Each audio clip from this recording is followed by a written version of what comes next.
Hello, long time no see. In the emergent tradition of posting two videos in quick succession, I thought we could now take a look at r/advice. The last video was Am I the A-hole? Now we're just looking at regular advice. And I quite like this thing of picking out posts based on the titles and the length first and then going through them.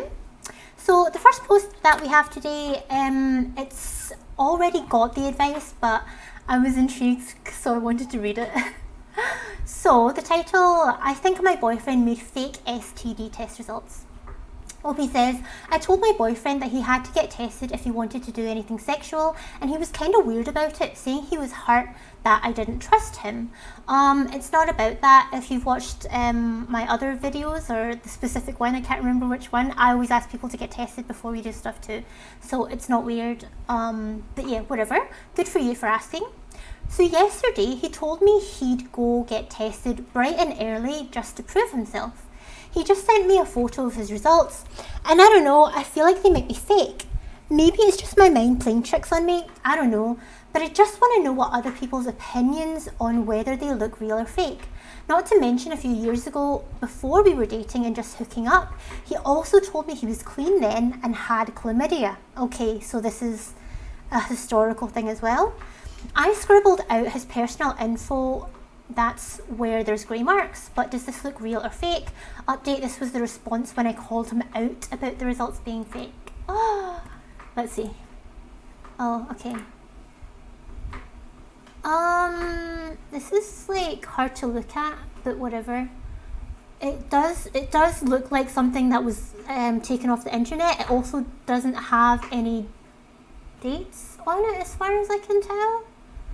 Yeah, I'm not so sure of this, but it seems from the fact that there was an update that other people also didn't think. You need to help, like seriously, it hurts to be lied to by my SMB, don't know what that is. I thought I could, you thought you could trust, and that's what you did to me when I thought you believed me about being clean, and you didn't. It's fine though, I'm getting tested. TMR made my what? Is there I think this is just like other posts. Okay, that was short. I was just interested to see what this was, but it it wasn't as interesting as I thought it would be. I found that exact form on a site called PDF Filler. Yeah, exactly. He cropped out the header, etc. Yeah, it does look like it's just something that was pulled off the internet. Okay, well that's that one. I was just nosy. Next one, I think I need to cancel a date with a girl. So yesterday I accidentally sent something on Messenger to a girl I've known for like 9 or 10 years. Never really been attracted to her and always just seen her as a friend. I never really spoke too much to her, but a lot of my friends are good friends with her. After I sent that message by mistake, we got to talking a bit, and then it was the end of it. However, later that evening, I got really drunk with my friends, and I had met her in the clubs, and we talked a bit again, and late at night, while being really drunk, we texted for like 1 hour about our exes and stuff. Apparently she just got out of a relationship, and so did I. The thing is, now we're going to be hanging out on Sunday, which is kind of a date. I do find her attractive nowadays, but I feel like it's so weird because I've known her for so long, and I told my friend and he said it was really weird that I was going to do this. Is this actually really weird, and how do I tell her that I don't want to do it after all?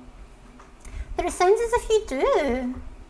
I'm a little bit confused about that because you said that you find her attractive and it was just your friend that said it was weird. I don't think this, like, well, I was going to say I don't think it's weird, but actually I've said in the past that I do think it's weird when people know each other for years and years and years, and then all of a sudden they get together and they're in a relationship with one another. Because the way that I work, it's like, it's not that I put people into boxes, but it's like if someone is just a friend, then they're just a friend, especially if it's been like 9 or 10 years. I can't see them as anything other than that, like anything more than just a friend. So yeah, I find it weird when that happens, but it seems to happen quite a lot. Like I remember in my high school, like a few years after we left, there were like all these people that just suddenly got together, even though they'd known each other for 6+ years. But yeah, it seems to be a thing. However, I do think that if you actually want to go on the date, then just go on it. Like, I don't think it's that big of a deal. Like, if you do actually find her attractive nowadays, you talked a lot, you kind of know stuff about each other on like a more personal level now. And it's like, you didn't talk to her super that much. You just kind of like were friends of friends, kind of more like. So I think in that situation, I can understand it more because it's not like you were super, super close and stuff. It was more just someone that you've always been aware of and you talk to them when they're there. But apart from that, not much. However, so I don't think it's weird. But if you do want to cancel it, I just say, hey, so sorry that I was so drunk when we were texting the other night. Look, I was thinking about it and I'm not sure whether Sunday is such a good idea. And you could either leave it at that or you could say, what do you think? Because maybe she's like, oh my God, yes, that was like such a bad idea. What were we doing? Or maybe she's like, oh, how come? I still want to go. You know what I mean? So yeah, I would start by that, just sort of referring to the fact that you were super drunk at the time when you arranged this and apologise for your super drunkenness, especially if you're going to then go back on something that you agreed to while you were in that state. And then just see what happens, I would say. Okay, next one. How do I help my husband's self-esteem? I love my husband very much. He's a great father, a wonderful husband, and overall an amazing human being. He cooks and cleans, he works a full-time job, he watches the baby while I work, and he does amazing with it. He lost hours at work and it's completely broken his self-confidence. He drank the other day, which he only drinks about once a year, and he isn't a casual have a beer person. He is an I'll get drunk once a year type person, which is fine with me, and I think it's completely okay. He does this. He had a whiskey cocktail. Or is a whiskey cock a drink? Because it's got this hyphen there as well. Anyway, not important. He had a whiskey and now he is so insecure about the whole thing. He is really, really good in bed and I tell him this. Oh, whiskey cock is in like he wasn't able to get into the state where they could be intimate with one another in the traditional way. Okay, fine. He's really, really good in bed and I tell him this. I feel like we have a great sex life and we even been having sex with a couple of high school students recently. My husband was abused physically as a kid and I know he has low self-esteem. He told me last night he wants to talk to a therapist. We live in rural Kentucky, so I hope I can find something. I just wish I could help him more. I think the world of him and I know in his heart he thinks he is so worthless. It really hurts my heart that he gets so lost. He was falling asleep with me and he whispered, I'm gonna go think by myself for a while. And I woke up and wrapped my whole body around him. The tone of his voice and his body language were off and I felt like if I let him go he wouldn't come back. I lied and said I had a nightmare and I told him all the good things about himself and how much I love him. I wouldn't let him leave. I just feel a little lost right now. That's a shame. That's a tough situation. I'm just humming because like, what do you mean by if I let him go he wouldn't come back? Do you mean like that night or like full stop? Because sometimes people just need to be alone for a little bit, you know? Sometimes people just need to be left alone with their feelings. I think that it's good that he's already identified that therapy would probably be a good idea for him. I also hope that you find something. I would guess, not being any kind of medical profession at all, just a potato on the internet, I would suggest maybe that he goes to therapy on his own first, and then if you want to go together you can, because it seems as if there's things going on in his brain that he's not ready to share yet, that he can't quite make sense of, that he has, you know, some kind of negative feelings about, he's just not ready or whatever. So that would be a suggestion there. And also, like, I don't know, maybe I'm getting a bit hung up on this thing of not letting him leave, because I feel like people should not be restricted in that sense. If they want to be alone, they want to be alone. But I don't know if you're meaning like in a serious, like potentially dangerous way that he wouldn't come back. But as I say, some people, like sometimes people just need to be left alone to their own devices and have a little bit of a moment with themselves. And I think it's good that you want to help him build up his self-esteem again. You want to help him feel better. Honestly, there's only so much that you can do. You can let him know how you feel about him and reassure him and so on. But you are not going to single-handedly change the way that he feels. And that's why I think, it's a really good thing that he wants to go to therapy, because it's something deep inside him. Self-esteem is a thing where, like, it doesn't matter how much good stuff you've done, how much you've achieved, like how people think about you. It's the way that you think about yourself, So I think from personal experience, there's like a kind of what do they call it? They're like a sweet spot, I suppose, of supportiveness, where you let him know that you're there for him, the way that you feel about him, etc. But there's a certain point where it gets too much, and then the person that you're trying to make feel better actually starts to feel worse, because you're sort of reinforcing the fact that their brain isn't making sense and that they're not thinking in the way that they should, so-called. So it is a delicate balance. Can't really speak much more on that right now. But yeah, it's a shame. There's obviously some stuff that, who's it, the husband? Yeah, the husband needs to deal with. And I think patience is a big thing as well, let him do things or to progress or improve in his own time. Don't try and force or pressure him to do stuff and to, get back on the saddle, as it were. Just let him do what he's ready to do when he's ready to do it. All right. Cool. What's the next one? I am a 33-year-old female and keep getting comments about my relationship age gap. So Opie says, "Hey everyone, I don't know why this is bothering me so much, but I'm finding it's really upsetting me. I'm a 33-year-old female and have recently started dating a guy who's a 25-year-old male. You know how it goes. Two socially awkward people are friends for 2 years before one of them even makes a move, even though they're both really into each other. Well, I get comments about how I must go for younger men or how he's with an older woman. Now, it's not my boyfriend like me. No, it's not my boyfriend like me. He didn't put much thought. Now, he's not my boyfriend, maybe? But anyway, like me, he didn't put much thought into the age difference, but surely 8 years isn't that much, right? I'd love some advice on how to deal with these comments. TLDR, I'm dating a guy and I'm upset about getting comments about how he's so young for me and how to deal with it. How do I deal with it? Honestly, I think these things to do with age gap, they are very, very dependent on the actual ages of the people. I feel like the older you are, the less it matters, but obviously, like if one of them are still in their teens or is a very young adult and there's a huge age gap, that can definitely be an issue.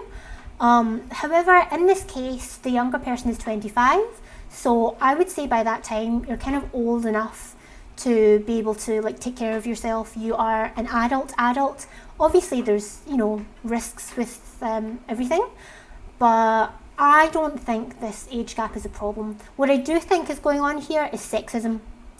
When a man dates someone who's significantly younger than them, most of the time they'll even get a fucking pat on the back because well done for finding someone that's like younger and hotter than the last person or whatever bullshit. But when it's the woman that's older, then it's like, oh, they're a cougar, they're like, after people or whatever, which is just total bullshit, to be honest. I think that is the main thing that's going on here. I mean, what she said, I get comments about how I must go for younger men.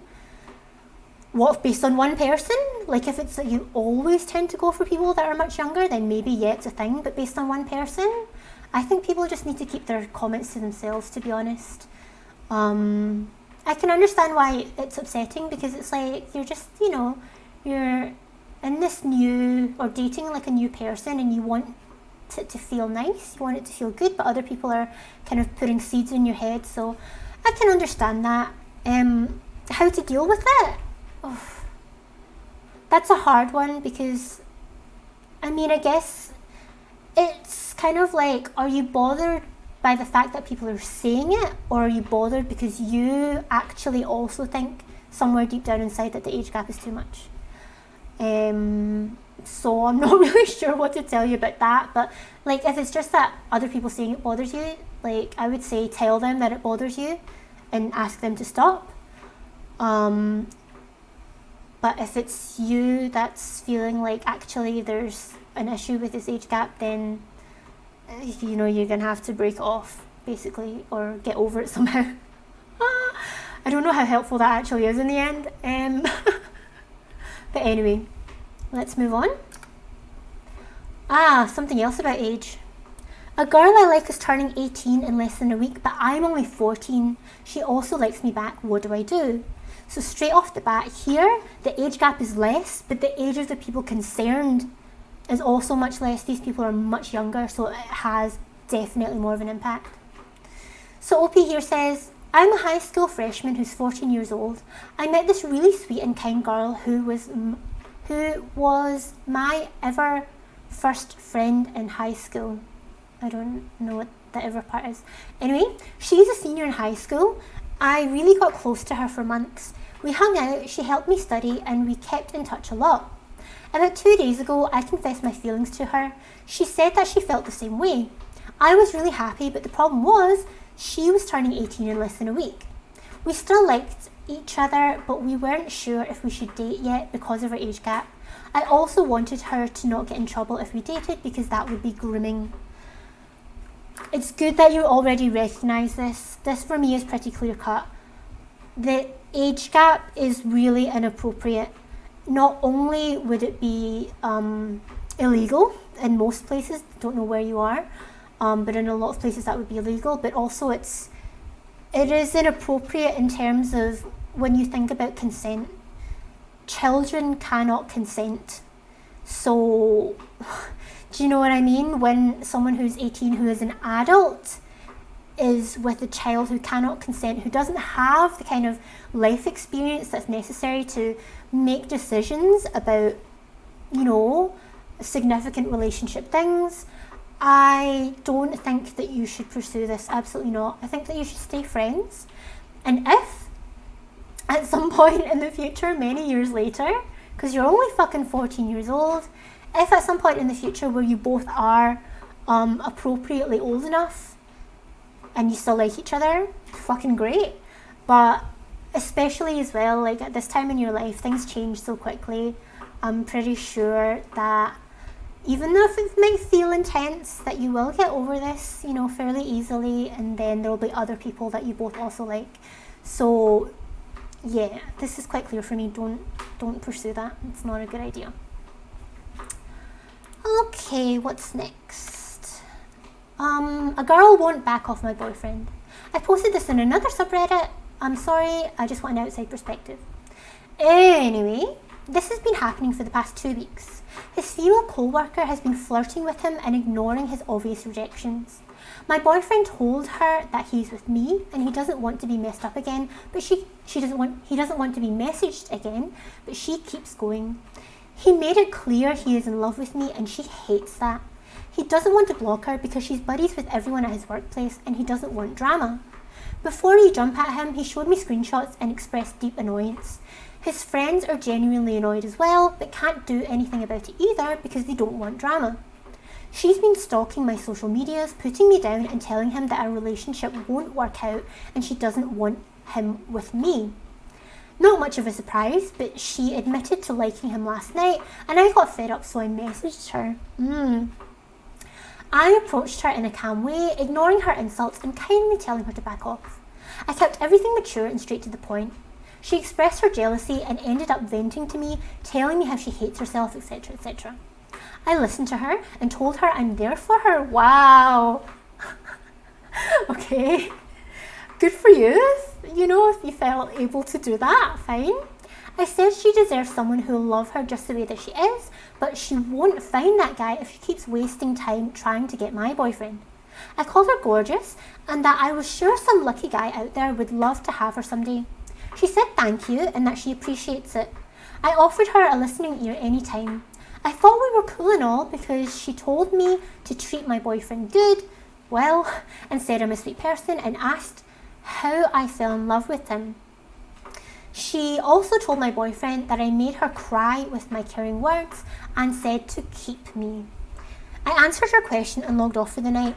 I thought the situation was over, but this morning my boyfriend's friend said he overheard her talking shit about me to their co-workers. She called me a two-faced cheater and that I don't deserve my boyfriend. I guess I'll let her be salty, but I ain't completely sure what I should do if she messages my boyfriend again. Any advice? She's both stalking and sexually harassing your boyfriend at this point. This is completely inappropriate. Imagine if the genders were reversed here. If that was a man harassing a woman like that, that's absolutely not acceptable.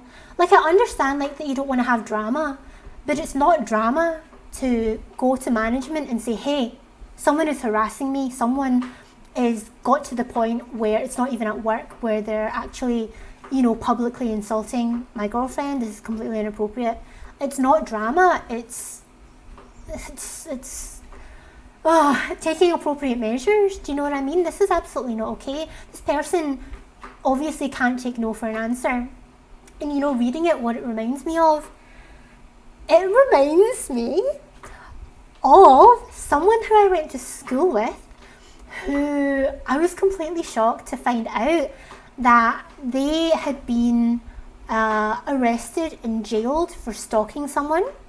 They seemed completely normal, completely whatever in high school, but then I found out that this had happened, and so I searched for news articles about it, right?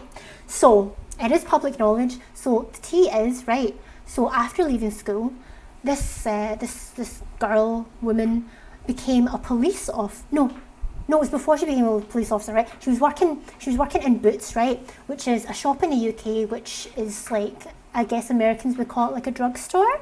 You can get hairbrushes, sun cream. You can also get your photos developed. You get toothpaste there, that kind of shop, okay? Boots. So she used to work there. And what happened was one of her colleagues' boyfriends or fiance or whoever it was, partner, came into the store. This person then became absolutely obsessed, infatuated with this person. And it got to the point where she was hacking into not only his social media accounts, but into his bank account. And at some point during that time, she was also a police officer, so probably abusing some of her access or privileges or whatever. So then something happened where she somehow got charged for that, right? I'm not sure whether she actually went to jail at that point. I think she went to jail, but then she was released early or something like that. And then she worked for a bank and she did it again. So do you know what I mean? People who are being super obsessive and harassing, it's not just oh, this is all they're going to do. A lot of the time they then go on to do more stuff, right? So I'm giggling and gossiping about it right now, but actually it's no fucking joke. This really affected these people's lives. It was really bad. So I think it's important to nip these things in the bud, and yeah, take appropriate measures. I understand that you don't want drama, but it's not necessarily drama to be hey, fucking back off, and get someone with authority to reiterate that and to implement some consequences, you know what I mean? That is not okay. And I think OP has been extremely nice about this whole thing, a little bit too nice, might I say, to the point where she's probably being taken advantage of. This person was clearly fishing for some personal information about you, which you gave, how you met, how you fell in love, etc. I think that's huge red flags. They're just digging for information, and then you're saying, I'm here if you need me and this kind of stuff. I think that's too nice, to be honest. And the reason why I say too nice is because, like, yeah, that, you know, that speaks a lot to you and your character and how forgiving you can be, but people take advantage. So I personally, what should I do if she messages my boyfriend again? I don't think you should continue to contact her. I think that it's up to the boyfriend to report it to management, because they work in the same place, right? And if it doesn't stop once that's happened, then maybe file a police report too, because this is harassment. And as I say, if the genders were reversed, I'm sure, you know, people would be feeling a lot more strongly about this. But yeah, okay. There's one more that I clicked on, so let's see what this one is. I don't know what to do with a new friend in my group. Hey, so I'm a 21-year-old male and have a friend group. Me and 3 other dudes to make 4. One guy has slowly entered our circle from high school over time. We all talk on Discord a little bit every night, but the new guy doesn't really talk too much. He's just there most of the time. Me and my 3 friends hang out maybe once a week to get food or hang out and play video games together. Every time I or someone tries to make plans, the new guy wants to join. We of course allow him, but he usually just goes on his phone or watches YouTube and doesn't talk too much, if at all. He's done this over 10 times now, and I'm confused. Why does he want to hang out if he doesn't want to contribute? We tried to push him to join us in playing video games. He does a round of the video games, but then just watches the rest. Even though this is what he does, he always wants to keep hanging out. From the looks he gives, I don't think he enjoys it too much, so I'm not sure what to do. I'm fairly certain he's depressed because of a family death a few years ago. I never hear him talk or hang out with anyone besides my friend group, and I feel bad for letting him just sit there and not be contributing. The times that he actually does talk, we engage with him. We also cheer him on when we play video games, etc. I honestly don't know what to do. Is he suffering more when he hangs out with us? Should he keep coming and not being productive? I honestly don't know. Any thoughts on this would be appreciated. Hopefully I'm not the asshole for typing this out, but I'm concerned and I don't know what I can do to help him out. That's interesting. I mean, my first thought is that maybe, you know, he does have perhaps some social issues or social challenges. Maybe he likes being around people and he likes to have, you know, like the presence of a friend group, that he doesn't want to be alone, but that he just finds it difficult to participate in stuff in a group. I wonder if it would be better, different, whatever, to meet with him one-on-one. Just say, hey, like, I'm gonna grab some lunch, do you want to come along? Or, hey, there's this place that I want to try to go for dinner, do you want to come? Something like that. And maybe, like, when you talk to him one-on-one, maybe, like, for one, he'll be more talkative and you can get to know him a little bit better. And maybe he'll also open up to you a little bit. Like, if you feel as if he's, you know, depressed because of this family death or whatever else it may be, maybe it's like he wants to talk to someone about it and he, like, likes the friend group. But in a group of 5 guys where you're all, like, playing video games, having a good time, maybe it just never seems to be the right time to open up about something sensitive and personal. So I think that maybe if you met with him or had a chat one-on-one, then, you know, maybe you'll find out a little bit more and maybe you can help him out a little bit. Because what is nice, it does sound like, although OP is confused about the situation, that he does actually, you know, have some concern for this person and wants to help them and stuff. So it's not like OP's trying to push this new person out of the friend group or anything like that. This is what I would try. Is he suffering more when he hangs out with us? I don't know. I mean, I think that's really for him to say. Like, you never know. Maybe he doesn't feel good when he's with you, but he feels worse when he's not with you. Should he keep coming and not being productive? I mean, I would say still keep inviting him to stuff and whatnot. You know, don't try and ice him out or anything like that. But yeah, have a chat with him one-on-one. And maybe, my voice is going. Have a chat with him one-on-one. And maybe, yeah, things will become clearer then. Maybe he won't necessarily open up one-on-one, but he'll appreciate you reaching out and then feel more comfortable also in the group settings to participate, let's say. So yeah, that was all of the ones I had picked out today. I think it was a pretty nice coincidence that I managed to make the number of stories match with the time as well. What do you think about that? Like, I'm out here trying to pretend that I'm in a position to give anyone advice about anything, but I'm interested to know what you all think as well. Like, no one so far has come on my video and called me an asshole, but I'm interested to know what y'all out there think. Thank you very much for watching. I do have other videos as well that you can enjoy at your leisure. It was good to have you, and I will see you again soon. Bye bye, bye bye, bye bye.